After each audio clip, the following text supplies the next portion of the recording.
Ang importante sa lahat sa tingin ko, hindi yung magdasal at totoo lahat ng idadasal mo. Pakikinggan ka ng Diyos. Isang amang matagal na nawalay sa anak. Isang anak na nag-asam ng mas mahabang buhay para sa na-miss na ama. But God had other plans and death was inevitable. Manalos in mourning. Sa eksklusibong report ng StarTalk noong June 8, ibinunyag ng komedyanteng si Jose Manalo ang pagkakaroon ng karamdaman ng 74 anyos nitong ama. Sa kwento ni Jose, unang nalagay sa alanganin ng buhay ng kanyang amang si Renato Manalo noong May 29. The old man was battling stage 4 cancer then. Kailangan salinan ng dugo pero ayaw tanggapin ng dugo na isasalin sa katawan niya dahil meron reaction. So ang sabi sa amin ng doktor na kailangan mag-decide na kami.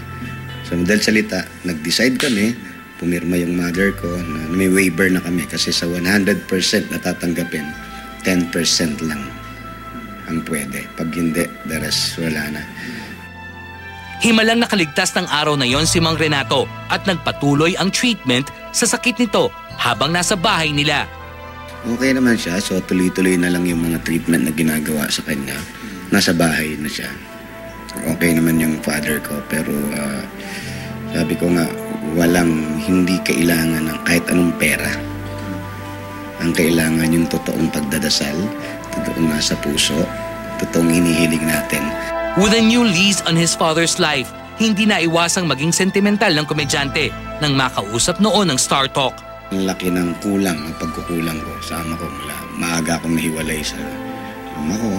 So, ito lang siguro yung time na kami magkakapatid na nagtutulungan lahat na awa ng Diyos, salamat sa Diyos, salamat po dala. Panibagong buhay para sa amin. Ngunit kahapon, July 12, almost exactly a month after that exclusive interview, natanggap ng StarTalk ang isang malungkot na balita. Pumanaw na si Mang Renato. Huwebes ng gabi ng ito ay sumakabilang buhay. Ngunit sa kabila ng pagpanaw ng kanyang ama, nagpamalas pa rin ng profesionalismo si Jose. Nagtrabaho pa rin ito sa Itbulaga kahapon. Tumanggi munang magbigay ng pahayag sa media ang komedyante. Ngunit sa panayam ng StarTalk last month, ito ang naging mensahe ni Jose sa nooy may sakit na ama. Mahal na mahal ko yung tatay ko. Sabi ko, tayo mahal na mahal kita. At kung ano pa yung pwede makapagpasaya sa tatay at nanay ko, gagawin ko pa rin. Hanggat doon sa mga natitira nilang buhay dito sa mundo.